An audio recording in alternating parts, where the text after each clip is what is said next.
수요일 바이블에 오신 여러분을 주님의 이름으로 사랑하고 축복합니다. 오늘은 12번째 시간, 기도의 감격을 맛보았는가. 여러분, 기도의 감격을 맛보아 보셨어요? 기도하고 났는데 너무 큰 감동이 와. 뭐의 감동을 받으십니까? 기도하니까 하나님이 응답해 주심의 감격을 받으세요? 오늘은 그 얘기는 아니에요. 응답하심의 감격이라기보다도 좀 더 기도의 기본기에 대한, 감동에 대한 이야기입니다. 자녀를 키워보면 부모 자식 간에도 생각이나 바람이 엇갈리는 것을 느낍니다. 부모가 해주고 싶은 것과 자녀가 하고 싶은 것이 다르기 때문입니다. 이렇게 서로 뜻이 부딪힐 때 대개 어떡합니까? 서로 자기 뜻을 강요하다가 갈등 끝에 관계가 파탄나기도 합니다. 그와 달리 서로 인내하기도 합니다. 피차 인내함으로써 거리를 좁혀 나가거나 한쪽이 일방적으로 뜻을 접기도 합니다. 이건 사람 간에는 여러 가지 반응이 나올 수 있습니다. 부부는 어떻습니까? 부부도 그렇죠? 부부도 그렇습니다. 서로 뜻이 부딪힐 때 어떻게 하세요? 막 서로 우겨요? 이렇게 해야 돼. 내 말을 들어야지 말이야. 이러면서 서로 우기세요? 그래서 막 관계가 막 어려워지세요? 아니면 그에 달리 서로 그냥 인내하세요? 인내라고 하는 게 그냥 서로가 서로를 인정하고 서로를 위해서 인내하는 게 아니라 왜 또 그래, 내가 참아야지 이러면서 이걸 말하는 게 아니요. 이걸 말하는 게 아니라 서로 인정하고 인내하느냐고. 아니면 거리를 좁히거나 의견을 좁혀서 하나의 합의점을 이루던지, 아니면 한쪽에 일방적으로 꺾던지. 부부관계는 어떠세요? 인간관계는 여러 모습들이 나올 수도 있습니다. 그러면 하나님과 인간의 관계는 어떻습니까? 하나님의 생각과 기대가 우리의 생각과 기대와 다릅니다. 이거 인정하고 가야 돼요. 하나님의 생각과 우리의 생각이 다르다라는 것을 인정할 줄 알아야 돼요. 우리의 기도는 거기서 시작해야 되는 거예요. 왜 다를까? 뒤에 나옵니다. 서로 일치하는 일이 거의 없습니다. 이 경우는 어떻게 해야 될까요? 자, 우선 하나님의 생각과 우리 생각이 다를 수밖에 없음을 어떻게 해야 되는데요? 인정해. 뭘 인정한다고요? 하나님의 생각과 우리의 생각이 일치해? 다르다는, 근본적으로 다르다는 것을 우리가 인정하고 기도를 시작해야 된다는 거예요. 왜? 우리는 육신이고 하나님은 영이시기 때문입니다. 육의 생각과 영의 생각은 서로 거스를 뿐만 아니라 때로는 첨예하게 부딪힐 정도로 다릅니다. 선지자들은 이스라엘 백성에게 사람의 생각을 내려놓아야 한다고 줄곧 말해왔습니다. 자기 뜻을 꺾고 자기 고집을 내려놓는 것이 지혜라라고 말했습니다. 이렇듯 지혜로운 사람은 하나님께 즉시 순종합니다. 순종이라는 걸 하는 것은 곧 항복입니다. 하나님께 빨리 항복하는 사람이 지혜로운 사람입니다. 왜? 하나님의 뜻은 어떻게? 변치 않으시기 때문입니다. 구약의 선지서가 하나님의 생각이 우리의 생각과 어떻게 다른지를 알려줍니다. 자, 이사야 55장 8절부터 9절 말씀 읽어보죠. 시작. 이는 내 생각이 너희의 생각과 다르며 내 길이 너희의 길과 다름이라.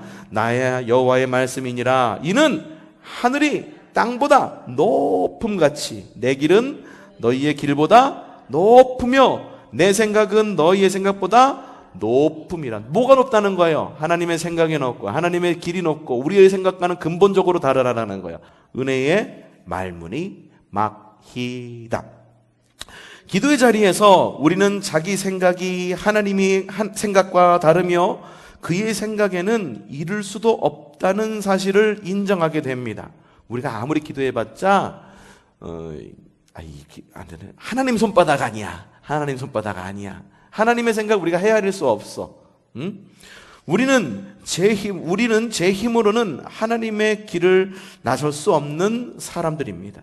하나님의 높으신 길과 하나님의 높으신 생각은 언제나 옳습니다. 하나님은 언제나 옳습니다. 우리는 틀려도 하나님은 언제나 옳습니다. 그래서 우리는 하나님의 말씀이 우리에게 다가올 때 어떻게 반응합니까? 아멘! 하면서 반응하잖아요. 비록 우리의 뜻과 다를지라도. 그 옳음을 인정하는 것이 순종입니다. 변함없으신 하나님의 뜻에 자신을 맞춰가는 것이 신앙의 여정이자 기도의 목적입니다. 자, 에스겔 18장 25절에 이렇게 적혀 있습니다. 그런데 너희는 이르기를 주의 길이 공평하지 아니하다 하는도다. 이스라엘 족속아 들을지어다. 내 길이 어찌 공평하지 아니하냐.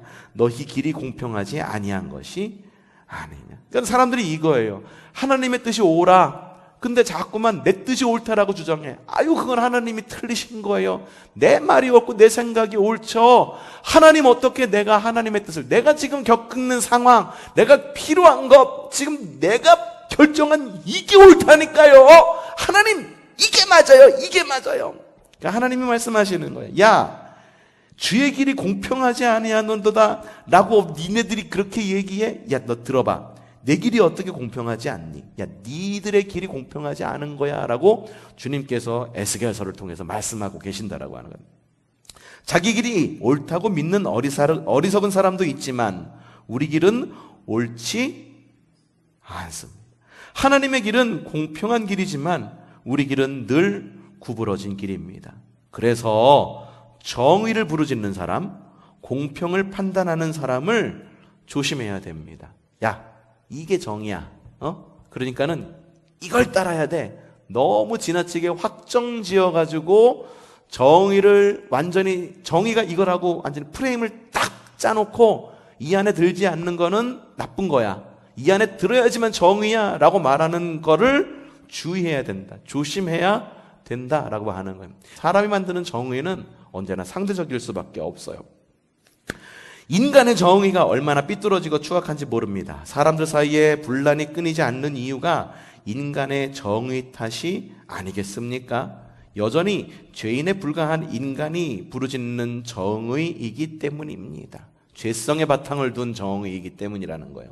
신앙이란 자신이 죄인의 자리에 있음을 알고 날마다 죄인의 길에서 돌이켜 기도로 하나님께 나아가는 겁니다. 신앙이란 하나님께 나아가는 거예요. 그게 신앙이에요. 그게 신앙이에요. 무엇으로 돌이켜? 기도로 돌이켜. 죄인의 길에서 돌이켜 기도로 하나님께 나아가는 것이 신앙이라는 겁니다. 올바른 신앙인은 하나님의 길을 자신의 길에 맞추어 달라고 떼쓰거나 아버지의 뜻을 꺾고 자기 뜻을 관철하기 위해서 기도의 자리에 앉지 않습니다. 그렇게 할 수도 없어. 땅의 길은 하늘의 길에 미칠 수 없고 땅의 생각은 하늘의 생각에 이를 수가 없습니다.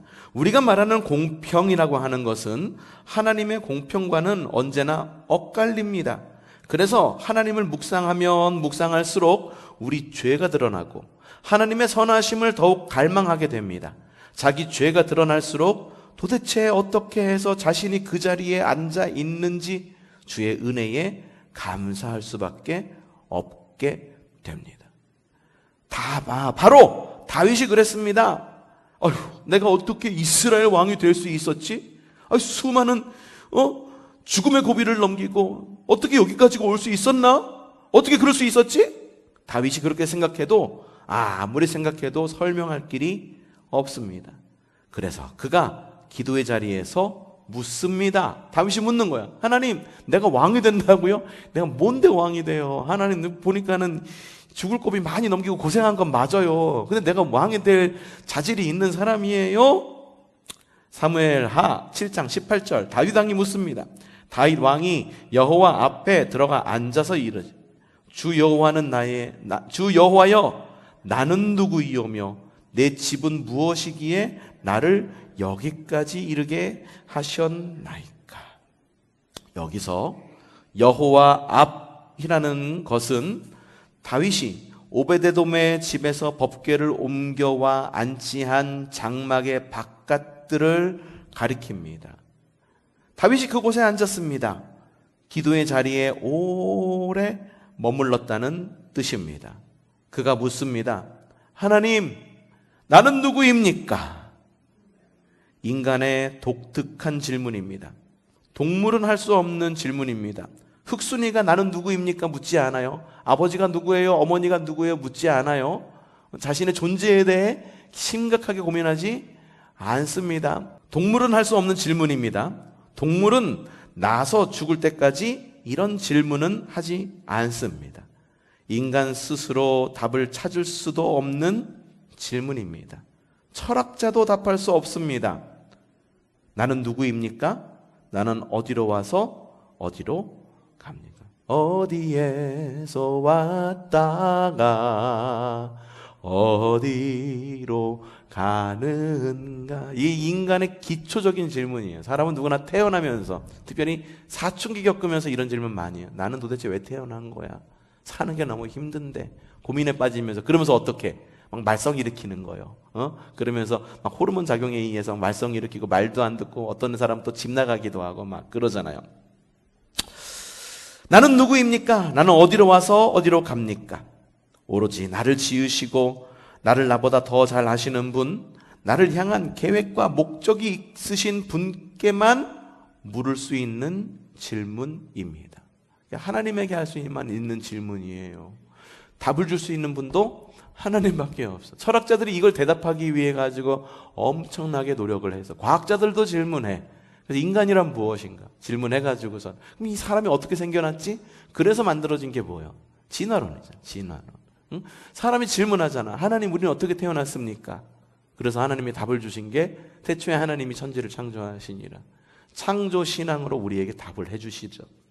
다윗은 누구에게 물어야 할지 알았기에 하나님께 질문했습니다. 그는 이렇게 묻습니다. 어떻게 내가 여기까지 오게 되었습니까? 하나님, 어떻게 나 같은 자를 살려두셨습니까? 하고 묻습니다. 다윗이 어떤 사람입니까? 죽음의 고비를 수없이 넘겨오긴 했지만 그가 이스라엘의 왕이 될 이유가 하나에서 10가지 뭐가 있습니까? 그러나 그는 하나님을 알고 경험해 왔습니다. 다윗이 이런 질문을 드린 이유가 무엇입니까? 왜? 하나님께 집을 지어드리겠다고 결심했기 때문입니다. 그렇잖아요. 다윗이, 하나님, 나밖에 없잖아. 내가 법궤에 저 이방인들로부터 빼앗긴 저 법궤 내가 가지고 왔어요. 와가지고선 오베데돔의 집에 있었던 그 법궤를 이제 자기가 이제 있는 예루살렘으로 가지고 와가지고선 장막을, 텐트를 지어놓고 그 앞에서, 하나님 앞에서 질문한 거잖아요. 하나님, 내가 하나님 앞에서 있는데 내가 누구입니까? 그리고 나를 누구길래 여기까지 이르게 하셨습니까? 하나님, 그래도 내가 할 수 있는 거 하나밖에 없네요. 주님, 이 법궤를 모실 수 있는 성전, 내가 하나님을 위해서 집을 지어드리겠습니다. 하나님의 집을 지어드리겠습니다. 라고 결심했기 때문이에요. 그의 마음을 아신 하나님이 선지자 나단을 보내서 그에게 하나님의 말씀을 전하게 하셨습니다. 뭐라고 전했느냐? 이렇게 말합니다. 내가 언제 장막과 성막 안에 있다고 불평한 적 있니? 내가 언제 백향목집 지어달라고 했어? 네가 내 집을 지을 게 아니라 내가 너를 위해 집 짓고 너의 나라를 견고하게 해줄 거야. 그뿐만 아닙니다. 뭐라고? 네 집과 네 나라가 내 앞에서 영원히 보존되고 네 왕위가 영원히 견고할 거야. 선지자 나단에게서 주의 말씀을 전해 들은 다윗이 얼마나 기가 막혔겠습니까? 그쵸? 하나님을 위해서 내가 할 것, 나를 지으신 하나님, 내가 할 수 있는 건 주님의 집 지어주는 거예요 라고 말했는데, 하나님이 버럭 화를 내면서 말하는 거야. 야, 네가 나를 위해 집을 짓겠다고, 야, 네가 나한테 그렇게 그 마음을 쓰는 거 보니까 내가 네 집을 지어줘야겠다. 네 가정을 세워줘야겠다. 네가 하는 그 길을 내가 열어줘야겠다. 그거잖아. 그야말로 감격해서 숨이 막힐 지경이었을 것입니다. 하나님이 그렇게 복을 주시는데 누군들 가쁜 숨을 몰아쉬지 않을 수 있겠습니까? 하나님은 하나님의 집을 짓겠다는 그의 생각을 귀하게 여기셨습니다.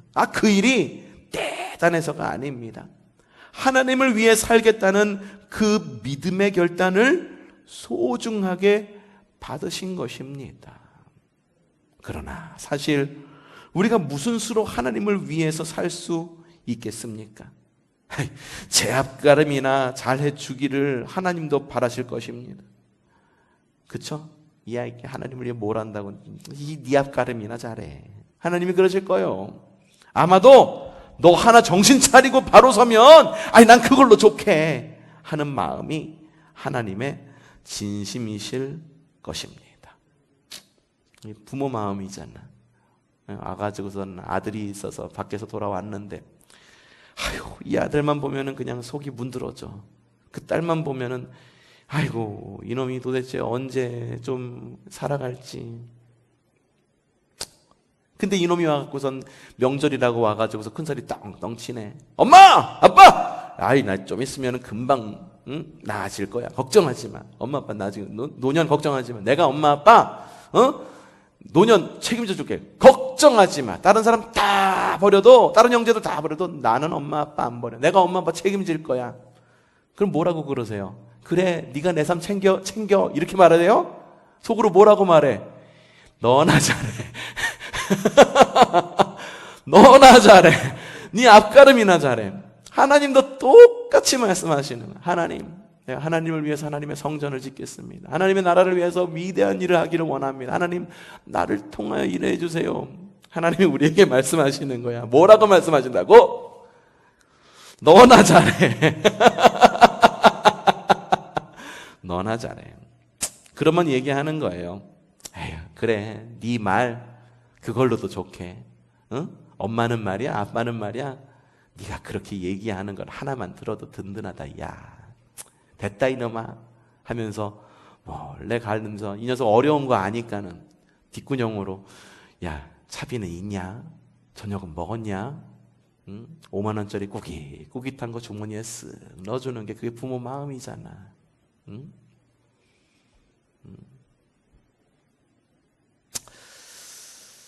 하나님은 마음의 중심에 하나님을 모시는 것을 보고 가장 크게 기뻐하십니다. 성전을 짓는 것보다 더 크게 기뻐하십니다. 사람의 본분을 다하는 것보다 더 큰 하나님의 일이 어디 있겠습니까?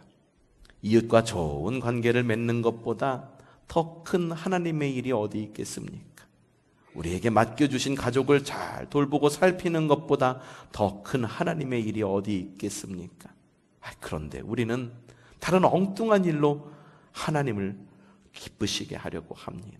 그래 우리 하나님을 기쁘시게 사람을 복되게 하는데 하나님의 일을 기뻐하게 하는 게 굉장히 거창한 것으로 생각하잖아.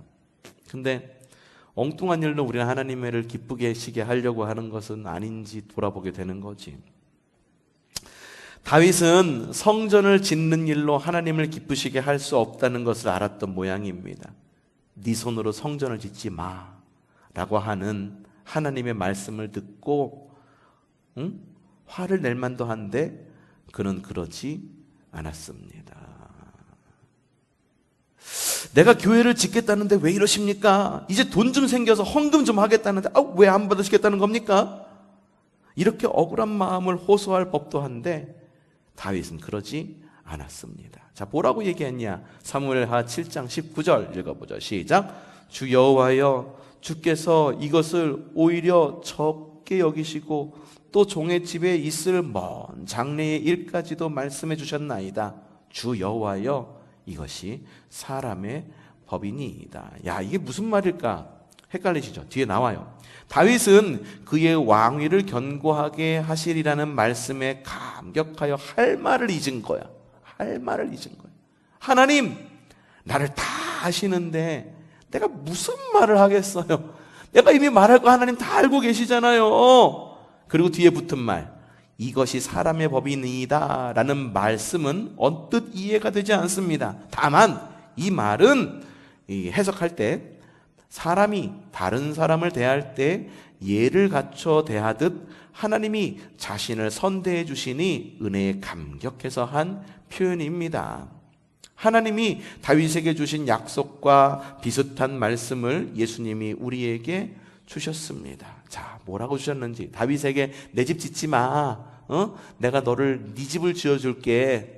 내가 네 집을 예비해줄게. 이 말씀을 예수님의 입을 통해서 우리에게 전해주시고 있다는 거예요. 자, 요한복음 14장 2절부터 3절 시작. 내 아버지 집에 거할 것이 많도다. 그렇지 않으면 너희에게 일렀으리라. 내가 너희를 위하여 거처를 예비하러 가노니 가서 너희를 위하여 거처를 예비하면, 집을 예비하면 내가 다시 와서 너희를 내게로 영접하여 나 있는 곳에 너희도 있게 하려. 우리 똑같이 말씀하시잖아요. 하나님 성전, 뭔 말이야. 지금 내가 먼저 가갖고 너희를 위한 집 마련해놓고 있을 테니까는 걱정하지 말고 여기서 신앙생활 잘하고 있어. 알았지? 예수님께서 우리에게 똑같이 말씀하고 계시는 거예요. 우리는 예수님께 약속받았습니다. 예수님을 믿기만 하면 우리 여권에 천국 비자를 찍어주시겠다는 것입니다. 우리도 대체 나는 누구입니까? 어떻게 나 같은 사람의 거처를 예비해 주십니까? 하고 감격할 수밖에 없습니다. 역사를 통해 흐르는 하나님의 은혜. 하나님은 나를 아시되 그냥 아는 것이 아니라 어떻게? 속속들이 아십니다. 사무엘하 7장 20절에서 22절 시작. 주 여호와는 주의 종을 아시오니 다윗이 다시 주께 무슨 말씀을 주의 말씀으로 말미암아 주의 뜻대로 이 모든 큰 일을 행하사 주의 종에게 알게 하셨나니 그런 주 여호와여 이러므로 주는 위대하시니 이는 우리 귀로 들은 대로 주와 같은 이가 없고 주 외에는 다른 신이 없어요. 아이고 주님. 누군가와 관계가 어려운 것은 서로 잘 몰라서 그렇습니다. 잘 알면 사실 말이 필요 없습니다. 서로 눈길만 주고받아도 압니다. 무슨 생각을 하고 있는지, 무엇을 기대하는지 압니다. 부부가 그렇고 신복도 그렇고 친한 친구가 그렇습니다. 다윗이 하나님께 말합니다. 뭐라고 말합니까? 하나님이 나를 아시는군요. 기도의 자리는 하나님과의 깊은 친밀감을 맛보는 자리입니다. 속삭이며 프로포즈 하듯이 하나님께 사랑을 고백하는 자리입니다. 하나님이 속속들이 알고 계심을 알기에 주님 앞에 모든 것을 아뢰 수 있습니다. 주님이 모든 사정과 형편을 알고 계심을 아는 것이 믿음의 근거요, 기도의 출발점이 됩니다. 내가 얘기하지 않아도 알아. 말하지 않아도 알아. 하나님의 마음을 내가 알고 하나님이 내가 뭐가 필요한지 나의 마음을 알아. 그러니 주님이 모든 사정과 형편을 알고 계심을 아는 것이 우리의 믿음의 근거이고 기도의 출발점이 된다는 것. 세상 사람과 그리스도인이 다른 점이 무엇입니까? 그리스도인은 자기 관점이 아닌 하나님의 관점에서 세상을 바라봅니다. 하나님이 어떻게 풀어가실지를 바라보기에 낙심하지 않습니다. 그러나 사실 우리는 낙심할 때가 한두 번이 아닙니다. 오죽하면 갈라디아서에서 우리가 선을 행하되 낙심하지 말지니 포기 아니하면 때가 이름에 거두리라 라는 말씀을 주셨겠습니까? 사람에게 무슨 신실함이 있습니까? 사람은 조변석계합니다. 아침 마음이 다르고 저녁 마음이 다릅니다. 오늘 마음 다르고 내일 마음이 달라요. 언론 보도도 보세요. 오늘 다르고 어제 다르고 내일 다를 것입니다. 그렇게 왜 달라지는지 설명이나 해주면 좋겠는데 설명도 안 해줍니다. 이런 세상을 살아가면서도 변함없으신 분을 바라보기에 그분의 신실하심을 믿고 의지하기에 오늘도 우리는 기도의 자리에 앉습니다. 당장 눈에는 희망이 보이지 않지만 하나님의 신실하심 때문에 기도의 자리에 앉습니다. 그럼 무엇 때문에 기도의 자리에 앉는다고요? 나한테 뭐 급한 일이 있어서 자리에 앉는 거요? 아니면 새벽시 기도 시간이 돼서 기도 시간이 되었기 때문에 자리에 앉는 거요? 아니면 우리의 뭔가 희망이 보이니까 기쁜 마음으로 자리에 앉는 거요? 아니요. 당장 우리의 눈에는 희망이 보이지 않지만 무엇 때문에? 하나님의 신실하심 때문에, 그 신실하심은 나를 아시는 신실하심이요, 그 누구보다도 나를 잘 알고 있는 신실함, 그 신실하심 때문에 우리가 기도의 자리에 앉는 거라는 겁니다. 신실하신 하나님이 다윗에게 영원한 나라를 약속하셨습니다. 그러니 다윗이 얼마나 감동했겠습니까? 그 자리에 앉기까지 다윗이 얼마나 기도했겠습니까? 그는 수많은 고통의 시간을 보내야 했습니다. 다윗은 죽음이 눈앞에 어른거리는 고통의 순간에도 주의 앞을 떠나지 않고 기도했던 사람입니다. 그때의 고백들이 시편에 고스란히 담겨 있습니다. 그가 일생 믿음을 놓지 않았지만 영원한 나라를 약속받으리라고는 상상도 해본 적이 없을 것입니다. 하나님이 그런 위대한 약속을 주실 줄 누가 알았겠습니까? 그러므로 우리도 기도의 자리가 아무리 고통스러워도 믿음을 놓을 이유가 없습니다. 최소한 다윗보다는 덜 고통스러운 상황에 있지 않습니까? 지금 고난을 겪고 있더라도 기도의 자리를 지키고 앉아 있어야 하는 이유는 한 목소리로 시작. 하나님의 약속에 감사 기도를 드릴 날이 반드시 오기 때문입니다. 고난을 이겨내고 기도의 자리에 잠잠히 머물러 있으면 일을 행하시는 하나님을 경험하게 될 것입니다. 그때 이렇게 고백하게 될 것입니다. 하나님, 대체 나는 누구입니까? 어째서 나를 여기까지 인도해 주셨습니까? 정말로 주와 같은 이가 세상에 없습니다. 주 외에 다른 신이 없습니다. 자, 사무엘하 7장 23절부터 24절 한 목소리로 시작. 땅에 어느 한 나라가 주의 백성 이스라엘과 같으리이까? 하나님이 가서 구속하사 자기 백성으로 삼아 주의 명성을 나타내시며 그들을 위하여 큰 일을, 주의 땅을 위하여 두려운 일을 애국과 많은 나라들과 그의 신들에게서 구속하신 백성 앞에서 행하셨. 주께서 주의 백성 이스라엘을 세우사 영원히 주의 백성으로 삼으셨사오니 여호와여 주께서 그들의 하나님이 되셨나이다. 아멘. 기도의 자리에서 역사를 주관하시는 하나님을 만나십시오. 나를 구원하시는 하나님의 손길을 통해 민족을 이끌어 가시는 하나님의 섭리를 보게 될 것입니다. 기도의 자리는 역사를 통째로 들여다보는 자리입니다. 그리스도인은 창세부터 새하늘과 새 땅이 임하는 그날까지 전 역사를 들여다보는 우주적인 역사관을 가졌습니다. 그러므로 이 나라 민족을 바라보는 시각이 남다를 수밖에 없습니다. 믿음의 관점에서 보면 하나님이 어떻게 이 나라를 통일하실까? 마지막 때에 이 민족을 어떻게 쓰실까? 하는 소망과 기대를 갖게 됩니다.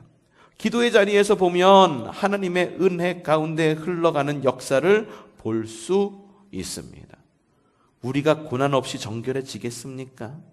이 백성이 타락에서 벗어날 수 있겠습니까? 어떻게 해야 악에서 돌이키겠습니까? 설사 우리에게 고난이 닥쳐온다 해도 그럼에도 불구하고 기쁨을 노래했던 하박국 선지자처럼 우리도 고난을 넘어 하나님의 궁극적인 목적을 바라봐야 할 것입니다. 기도의 자리에서 역사를 관통하여 그러는 하나님의 은혜를 바라보시기 바랍니다. 말씀은 하나님의 약속이다.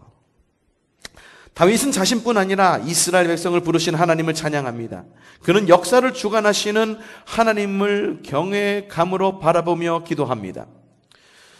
어느 회사에 신년 예배에 참석한 적이 있습니다. 예배를 드리고 나서 신우회 회원들과 차 한 잔을 나누는 자리에서 장로님 한 분이 문득 올 한 해가 너무 기대된다고 말씀하셨습니다. 뜻밖이었습니다. 다들 하나같이 앞이 안 보인다고 탄식하고 있을 때가 아닙니까? 그분은 이렇게 덧붙여 말했습니다.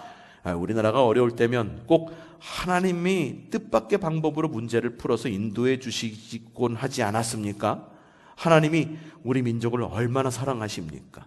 올해도 하나님이 어떻게 문제를 풀어나가실지 정말로 기대가 큽니다. 이것이야말로 믿음의 관점이 아니겠습니까? 남들이 다 어렵다고 할 때 오히려 더 큰 소망을 품는 것이 믿음입니다.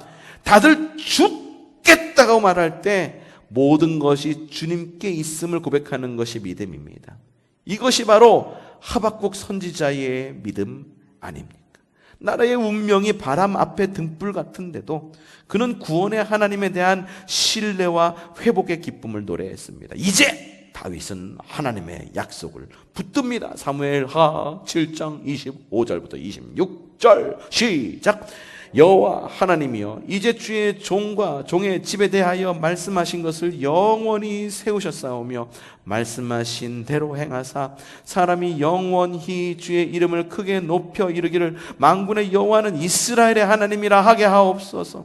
주의 종 다윗의 집이 주 앞에 견고하게 하옵소서.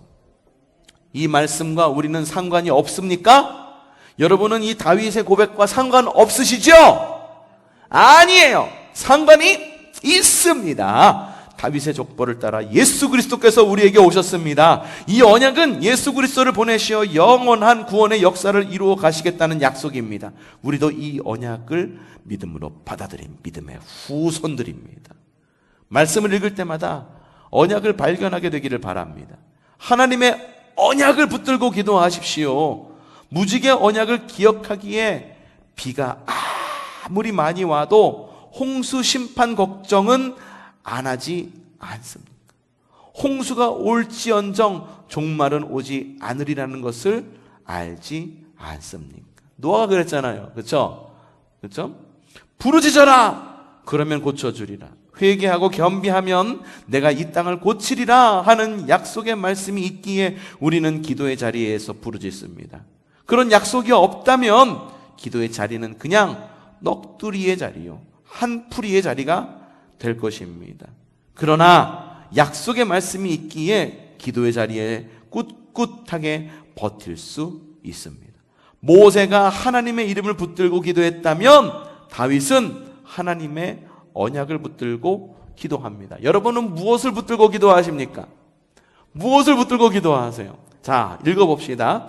만군의 여호와 이스라엘의 하나님이여, 주의 종의 귀를 여시고 이르시기를 내가 너를 위하여 집을 세우리라 하셨으므로 주의 종이 이 기도회로 주께 간구할 마음이 생겼나이다.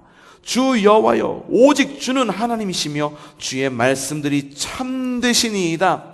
주께서 이 좋은 것을 주의 종에게 말씀하셨사오니 이제 청하건대 종의 집에 복을 주사 주 앞에 영원히 있게 하옵소서. 주 여호와께서 말씀하셨사오니 주의 종의 집이 영원히 복을 받게 하옵소서 하니라.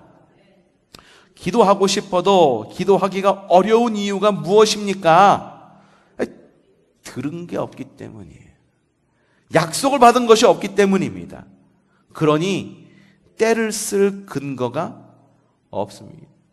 하나님 이거 말하는데 하나님이 약속해준 아무런 근거도 없어. 뒤에 또 나와요. 봅시다. 자, 너는 내게 부르짖으라. 내가 내게 응답하겠고 내가 알지 못하는 크고 은밀한 일을 내게 보이리라 라는 말씀을 알면 마음껏 부르짖어 기도할 수 있습니다. 이렇게 부르짖어 기도하오니 생각지도 못한 놀라운 일을 보여주십시오 하고 때를 쓸 수도 있습니다. 왜? 하나님이 그렇게 말씀하셨잖아.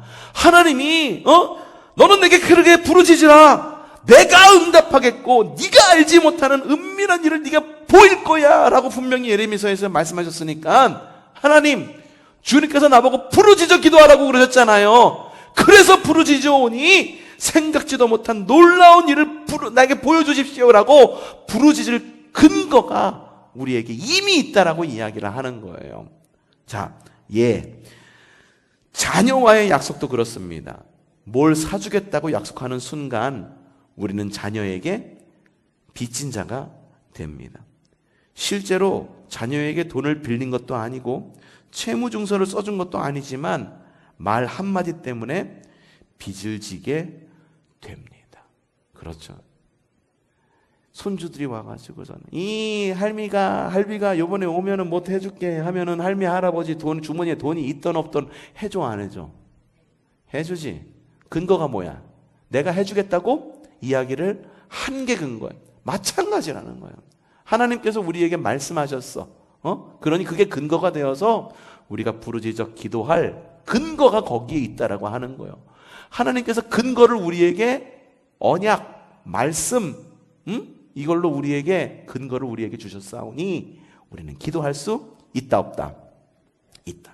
실제로 유럽에서는 상거래에서 구두 계약을 실제 계약과 똑같은 효력으로 가진 것으로 인정하기도 합니다. IMBC CEO로 재직할 때 유럽 프로 축구 경기의 인터넷 방송 중계권을 협상한 적이 있습니다. 정식 계약을 하기 전에 제동이 걸렸습니다.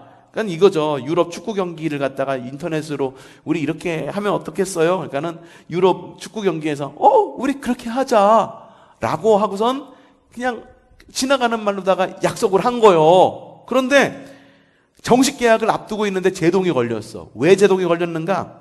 실익에 비해서 상대편이 요구하는 금액이 너무 컸기 때문이에요. 그럼 어떻게 해야 돼? 계약하지 말아야지. 그렇죠? 내가 생각보다 안 많아. 너무 많아. 우린 계약 못할 것 같아. 뒤집어야 되잖아. 계약이 무산되게 생겼습니다. 하지만 말로만 약속했던 터라 큰 부담 없이 이 사실을 상대편에게 알렸습니다. 뭐라고 알렸겠어? 말로만 야, 너무 비싸다. 못하겠는데? 중개권 내가 우리가 가져와도 실익이 없을 것 같아. 니들 돈 주고 나면은 이거잖아. 못할 것 같아. 그런데 무슨 일이 생겼어? 그런데 상대 회사가 일방적인 계약 파기라면서 네덜란드 법정에 소송을 제기했습니다. 나중에 잘 타협하기는 했지만 한동안 애를 먹었던 사건입니다. 구두 계약의 법적 효력을 인정하는 유럽의 사법 관행을 몰랐던 것입니다. 이 관행이 어디서부터 비롯되었는지 아십니까? 바로 성경입니다. 자, 다음 마지막 단락. 감격하게 하시는 하나님. 다윗은 기도하기를 복을 주시되 주 앞에 영원히 있게 해달라 합니다. 제일 중요한 것을 요구한 겁니다. 제일 중요한 건 뭘 요구해서? 복을 주시되 어떻게? 주 앞에 영원히 있게 해달라. 이거요. 이게 뭔지 알아요? 나는 언제나 그 알라딘의 요술램프 이야기를 듣잖아? 그러면은 듣잖아요. 그럼 그 이야기에서 알라딘이 똑똑했으면 제일 세 번째 소원을 뭐라고 빌었을 거라고 생각하는지 알아요? 세 번째 소원, 첫 번째 소원 뭐, 두 번째 소원 뭐, 세 번째 소원 뭐, 세 번째 소원은 뭘 빌었을 것 같아? 난 답답했어, 알라딘을 보고. 세 번째 소원은 또 세 가지 소원을 빌 수 있는 기회를 나한테 달라고 그렇게 요구했을 것 같아. 그러면 또 세 가지 소원 하나 두 개 얘기하고 세 번째 소원 또 뭐라고 얘기할 것 같아? 그러면 또 세 가지 소원을 들어줄 수 있는 기회를 나한테 달라고. 난 알라딘의 요술램프 보면서 좀 답답했었어. 어릴 때 읽으면서 좀 답답하더라고. 근데 이게 동등비교는 아니야. 근데 다윗이 뭐가 중요한지를 알았어. 우리는 보통 보면 어때? 기도할 때 복을 주세요. 낫게 해주세요. 평안하게 해주세요. 그러잖아. 근데 그것들보다도 제일 중요한 게 뭔지 다윗은 알았던 거야. 제일 중요한 게 뭐냐 하면은 바로 복을 주시되 무엇? 주 앞에 영원히 있게 해달라는 거예요. 내가 주님 안에서 영원히 거하길 원합니다. 그러면 이 복, 주님이 주시는 복 영원히 함께 누릴 수 있을 거 아니에요. 이거요. 이거. 진짜 똑똑한 거지. 나를 멀리하지 말아 주십시오. 늘 가까이 있을 수 있게 허락해 주시옵소서. 그는 복 중에 복을 소망합니다. 하나님 앞에 있는 것이 바로 복인 것을 안 것입니다. 세상 끝날까지 함께 하시겠다는 약속보다 더 큰 복이 어디 있겠습니까? 다윗은 말씀하신 대로 영원에서 영원까지 함께 해 주십시오. 그러면 그걸로 족합니다 하고 기도하지만 실은 복 중에 복인 복에 무엇을? 근원을 붙든 것입니다. 하나님이 믿음의 자녀에게 천대까지 복을 주겠다고 하시지 않았습니까? 언약의 기도를 드려야 합니다. 이 자녀를 버리지 말아 주십시오. 지켜주십시오. 약속의 자녀입니다. 비록 내 잘못이 크지만 하나님의 자녀가 아닙니까? 약속의 자녀가 아닙니까? 하나님 끝까지 지켜주십시오 하고 약속을 근거로 기도해 보십시오. 하나님은 변변찮은 사이비 선지자 발람의 입을 통해서도 당신이 어떤 분이신지를 알게 하셨습니다. 자, 민수기 시작. 하나님은 사람이 아니시니 거짓말을 하지 않으시고 인생이 아니시니 후회가 없으시도다. 어찌 그 말씀하신 바를 행하지 않으시며 하신 말씀을 실행하지 않으시니. 하나님은 인생이 않으시니 후회가 없으십니다. 하나님의 말씀은 헛되이 사라지는 법이 없습니다. 또 이사야서에서 뭐라고 말합니까? 내 입에서 나가는 말도 이와 같이 헛되이 내게로 돌아오지 아니하고 나의 기뻐하는 뜻을 이루어 내가 보낸 일에 형통합니다. 하나님은 의심하는 자에게 믿음을 더하십니다. 자, 예레미야 시작. 여호와의 말씀이니라. 너희를 향한 나의 생각은 내가 하나니 평안이야, 재앙이 아니라 너희에게 미래와 희망을 주는 것이니라. 하나님이 주시고자 하는 게 뭐래? 재앙이래? 아니래. 뭐래? 평안이래. 그리고 무엇을 주는 거래? 우리에게 미래와 희망을 주는 거예요. 근데 우리는 언제나 미래와 희망을 주시는 하나님을 붙드는 게 아니라 그냥 현재 급급한 하나님을 붙들어. 현재 어려우니까는 현재 상황에서 벗어나기를 원하는 기도만 하나님께 하고 있진 않은 거냐. 그걸 묻고 싶은 거예요. 하나님은 우리에게 무엇을 주는 하나님? 미래와 희망을 주는 것이니라. 그러면 현재를 이겨낼 수가 있는 거예요. 나에게 미래가 있고 앞으로의 희망이 있기 때문에. 믿음의 사람은 일이 막힐 때, 사방으로 우겨쌈을 당할 때, 지혜가 부족할 때 언제라도 말씀 앞에 잠잠히 머뭅니다. 기도의 자리에서 비로소 길이 열리고 아이디어가 솟는 것을 경험합니다. 하나님의 약속의 말씀을 되새기며 어두운 현실에서 미래의 희망을 발견하게 됩니다. 그래서 어떤 상황에서도 평안함을 잃지 않습니다. 미래를 희망을 발견하면은 어떤 상황 속에서도 평안함을 잃지 않는 거요. 그렇구먼. 그려. 어쩌라는겨. 하나님이 나와 함께 하시는디. 그 마음대로 혀. 우리 모두에게 그런 믿음과 평안이 있기를 바랍니다. 다윗이 기도의 자리에 오랫동안 머물러 있으면서 했던 믿음의 고백이 오늘날 우리의 모두의 고백이 되기를 바랍니다. 자, 오랫동안 머물면서 다윗이 뭐라고 그랬을까? 이거 굉장히 유명한 말씀이에요. 시편 8편 말씀인데 이거 노래도 있는데 한번 읽어봅시다. 시작. 여호와 우리 주여, 주의 이름이 온 땅에 어찌 그리 아름다운지요. 주의 영광이 하늘을 덮었나이다. 주의 대적으로 말미암아 어린 아이들과 젖먹이들의 입으로 권능을 세우시며 이는 원수들과 보복자들을 잠잠하게 하려 하심이니이다. 주의 손가락으로 만드신 주의 하늘과 주께서 베풀어 두신 달과 별들을 내가 보니 사람이 무엇이기에 주께서 그를 생각하시며 인자가 무엇이기에 주께서 그를 돌아보시나이까. 그를 하나님보다 조금 못하게 하시고 영화와 존귀로 관을 씌우셨나이다. 주의 손으로 만드신 것을 다스리게 하시고 만물을 그의 발 아래 두셨으니 곧 모든 소와 양과 들짐승이며 공중의 새와 바다와의 물고기와 바닷길에 나는 것이니라. 여호와 우리 주여, 주의 이름이 온 땅에 어찌 그리 아름다운지요. 다윗은 하나님을 향한 감격으로 노래했습니다. 우리를 감격하게 하시는 하나님을 믿으십시오. 주님이 아침마다 깨워주시고 호흡을 주시는 것은 우리에게 새날을 주시고 새 영으로 충만케 하시겠다는 응답입니다. 이보다 귀한 응답이 어디 있겠습니까? 주님의 응답에 감사하기를 바랍니다. 오늘은 여기까지.